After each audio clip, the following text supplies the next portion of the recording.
Bab 843. Sudahkah kamu berlatih keras? Mustahil. Kini, seluruh tubuh Devan sudah ditutupi sisik rubi. Jelas dia memasuki kondisi Kirin. Darah yang bisa menyucikan overload kosmik sejujurnya tidak berdampak pada Devan. Mustahil, kenapa kamu kebal terhadap darah itu?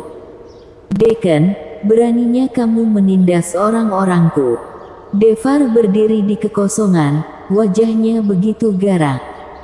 Detik berikutnya, Devan tiba di hadapan Dekan dalam sekejap.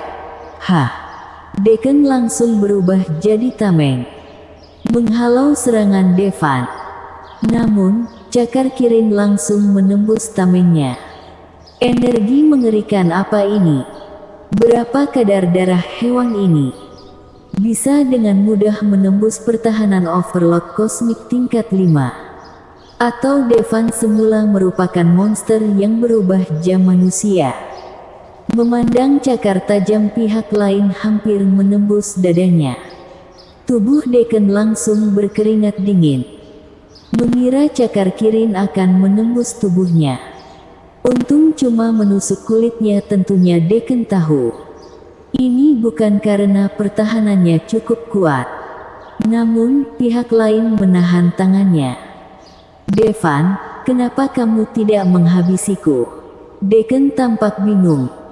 Jangan salah paham, aku cuma mau membuatmu merasakan keputusasaan yang sesungguhnya sebelum menghabisimu, ucap Devan dengan mata ganas. Kemudian, Devan bergerak dengan santai.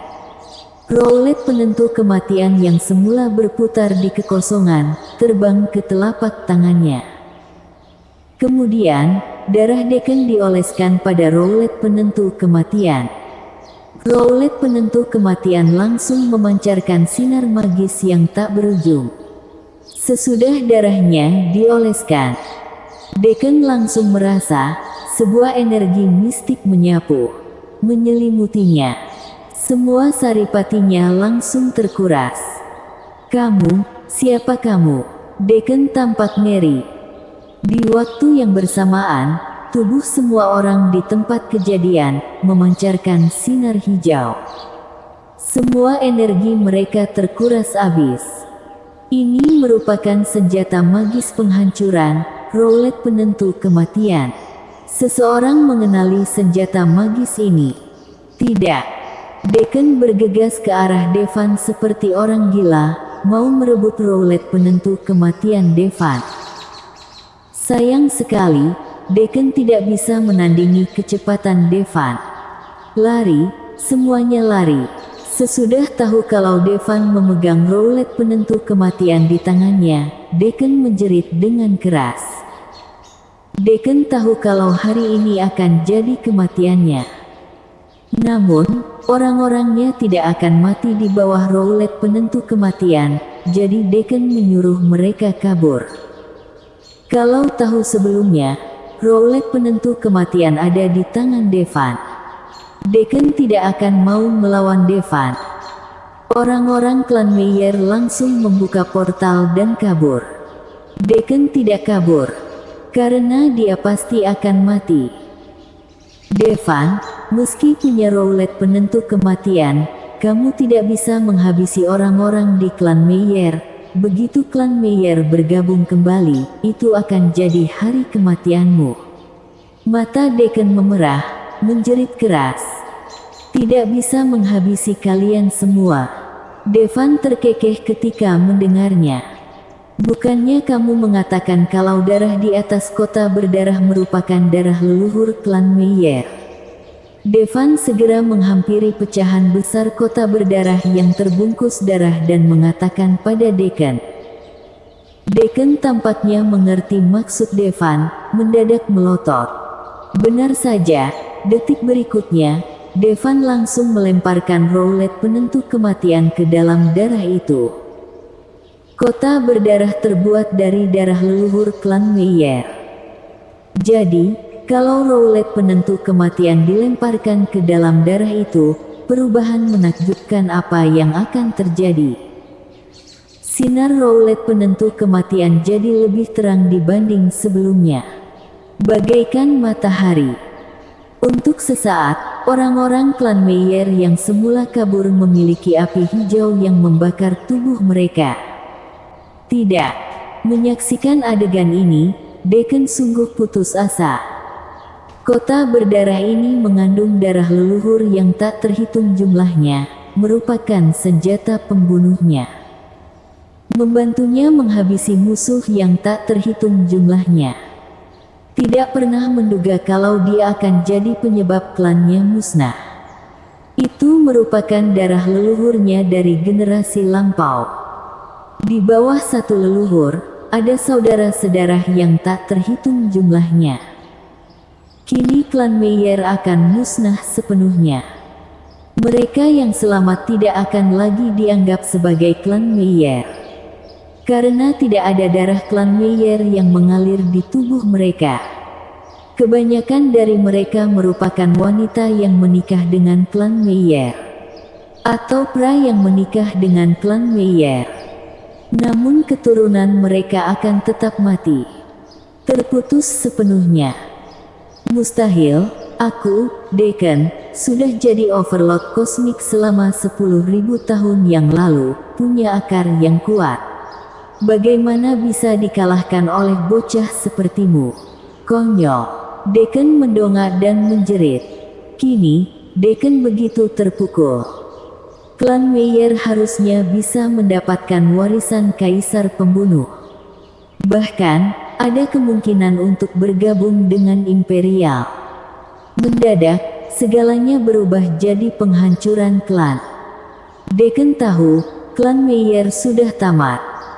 Cuma tinggal menunggu waktu, orang-orang klan Meyer akan mati di bawah roulet penentu kematian. Memandang keputusasaan di wajah Deacon, Devan mengatakan dengan santai, lihat dirimu sendiri. 10.000 tahun sudah berlalu, apa kamu sudah berlatih keras? Apa energimu meningkat? Perkataan Devan menamparnya. Memang, 10.000 tahun yang lalu, Deacon merupakan overlord kosmik. Namun sesudah 10.000 tahun berlalu, Deacon cuma meningkat satu tingkat. Hanya saja, apa ini salahnya karena tidak berlatih dengan sebaik mungkin? Jelas dia sudah bekerja keras. Di dunia ini, tidak semua usaha akan dihargai. Deacon berlatih keras setiap hari. Memakai segala macam harta alam dan duniawi. Namun tetap saja, dalam 10.000 tahun, tidak ada peningkatan yang besar. Terkadang, keberuntungan jauh lebih berharga dibanding kerja keras. Seperti Devan. Kalau tidak bertemu kaisar pembunuh, Devan bahkan tidak akan jadi master. Selamanya jadi anjing liar di Antares, mati dengan menyedihkan. Sesudah bertemu dengan kaisar pembunuh. Cuma dalam 3 tahun, Devan mampu mengalahkan tingkat puncak kosmik. Apa itu karena kerja kerasnya? Memang benar Devan juga berlatih dengan keras. Namun dibandingkan dengan keberuntungan Devan bertemu dengan kaisar pembunuh, usahanya tidak layak disebut. VTTT. Ucapan Devan bagaikan pisau tajam yang menusuk dada Deacon. Dia mendongak dan memuntahkan beberapa teguk darah. Perkataan Devan begitu menamparnya. Lihat dirimu sendiri, 10.000 tahun sudah berlalu, apa kamu sudah berlatih keras? Apa energimu meningkat? Kini bukan cuma Deacon. Orang-orang klan Meyer yang ada di tempat kejadian, juga terluka mendengar ucapan Devan. Seorang tetua wanita bahkan terisak dan mengatakan, aku sudah berlatih selama 79 tahun. Namun cuma mendapat peningkatan kecil, apa karena aku tidak berlatih keras? Aku sudah berlatih keras, namun tidak beruntung. Bersambung. Bab 844 berurusan dengan Rinta. Tetua wanita ini butuh 79 tahun cuma untuk sedikit peningkatan. Itu sudah lumayan. Bagaimanapun juga, banyak orang sesudah mencapai overload kosmik, bahkan tidak bisa meningkat dalam 10.000 tahun. 79 tahun cuma satu tarikan napas bagi overload kosmik. Banyak master kuat mengalami hambatan selama ratusan tahun. Namun Devan baru berlatih kurang dari 30 tahun, sudah bisa mengalahkan overload kosmik tingkat kelima. Bahkan memusnahkan salah satu klan kosmik tingkat pertama. Bukan cuma Dekan. Seluruh klan Meyer tidak terima. Tak kusangka, Tuan Amor rupanya punya senjata yang begitu ampuh. Untung aku bukan musuh Tuan Amor. Beberapa dewa wanita agung menghembuskan napas lega. Harapan mereka pada Devan sudah begitu tinggi. Namun kini mereka baru sadar, kalau masih terlalu meremehkan Raiden. Kini kecepatan Rowlet penentu kematian menyerap saripati vitalitas begitu cepat. Sesudah menyerap banyak vitalitas para master kuat, ini sudah pulih dengan sempurna ke kondisi terkuatnya. Bahkan overload kosmik tidak bisa bertahan lama. Sesudah memusnahkan seluruh klan Meyer, saripati vitalitas dalam Rowlet penentu kematian cukup untuk membantu kaisar pembunuh menyusun kembali tubuhnya. Tanda hubung. Tinggal menunggu bahan lainnya. Devan mendadak memandang ke dalam kekosongan. Kemudian tubuhnya langsung menghilang. Detik berikutnya, sesosok tubuh muncul dari kekosongan. Itu merupakan Rinta dari klan Rezan. Dia punya kemampuan cloning. Jadi, entah klan Rezan atau klan Meyer yang dimusnahkan, dia berhasil kabur. Semula, Rinta memakai metode rahasia untuk bersembunyi di kekosongan. Mau menyaksikan kehancuran Devan dengan matanya sendiri. Hasilnya di luar dugaan, klan Meyer yang dimusnahkan. Rinta diam-diam mau kabur. Namun tidak menduga, baru sedikit bergerak, sudah ditemukan oleh Devan. Jangan habisi aku akan jadi wanitamu, memuaskanmu dengan cara yang berbeda. Mata Rinta berkaca-kaca. Rinta bisa mentransfer jiwanya langsung ke klon lain. Jadi Rinta cuma perlu menyembunyikan klonnya di tempat yang aman. Tidak akan pernah mati. Namun malah bertemu dengan Devan yang mengerikan. Yang punya kendali atas Rowlet penentu kematian. Tentu klon Rinta punya garis keturunan juga. Singkatnya, Devan cuma perlu mengoleskan darah klonnya pada Rowlet penentu kematian. Jadi meski jiwanya ditransfer, Rinta tidak akan lolos dari kematian. Tentu, kalau Devan mau menghabisinya, tidak perlu memakai Rowlet penentu kematian. Selama cepat, sebelum jiwanya ditransfer, Devan bisa langsung menghabisinya. Devan memandang wanita di hadapannya dengan seringai. Rinta cukup menawan. Kemampuannya tak kalah istimewa. Bisa berubah jadi klon yang tak terhitung jumlahnya. Setiap klon punya kemampuan yang sama dengan tubuh utama. Tentu, kecuali energi.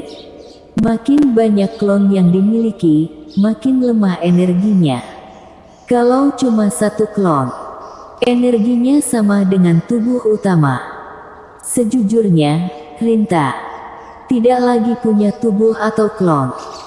Masing-masing merupakan klonnya, masing-masing juga merupakan saripatinya. Walau Rinta dibilang menawan, namun selama pihak lain musuh, Devan tidak akan berbelas kasih. Langsung memakai Rowlet penentu kematian untuk menghabisi Rinta. Rinta begitu ketakutan hingga tersungkur ke tanah. Tahu kalau dia sudah tamat. Dengan kemampuannya yang begitu kuat, Rinta tetap tidak luput dari kematian. Junior, tunggu sebentar. Namun, tepat ketika Devan hendak mengoleskan darah Rinta pada roulet penentu kematian, suara Batari mendadak terdengar. Kenapa? Devan mengajukan pertanyaan. Menghabisinya begitu saja terlalu baik. Mata Batari berkilat dingin. Batari membenci semua orang dari klan Rezan.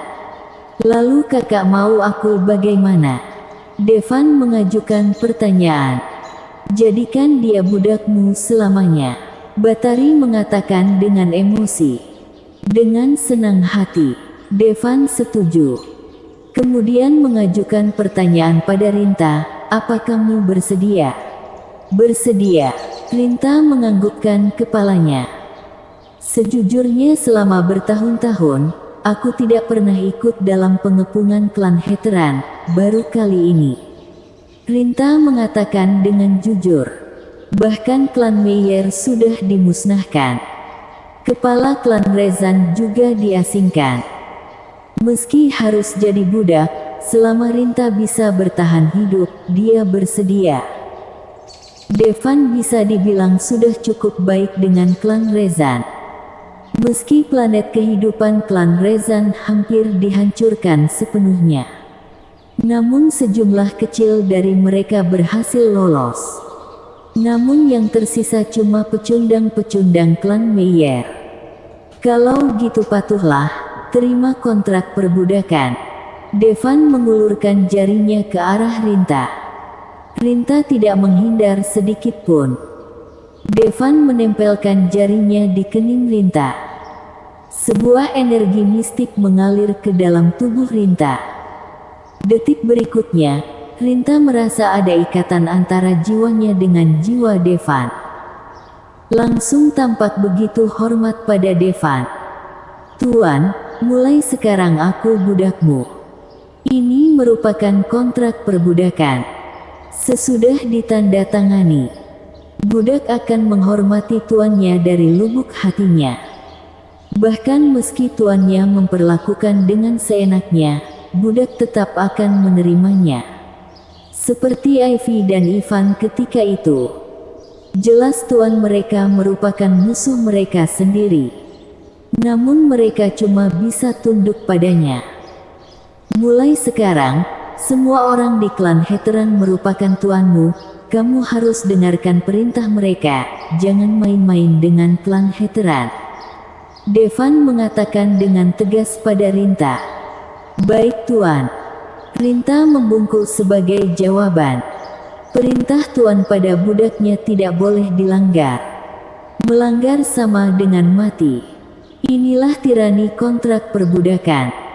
Namun untuk bertahan hidup, Rinta tidak punya pilihan lain selain jadi budak Devan. Nyawa lebih penting. Kakak, kamu mau hukum dia bagaimana? Devan memandang Batari. Kini cuma Rinta yang tersisa dari klan Rezan. Mengajukan pertanyaan pada Batari bagaimana dia mau menangani Rinta merupakan langkah yang tepat. Batari menyipitkan mata cantiknya. Kemudian mengatakan, Junior, bukannya dia menawan. Kakak lebih menawan darinya. Devan memuji dengan tegas.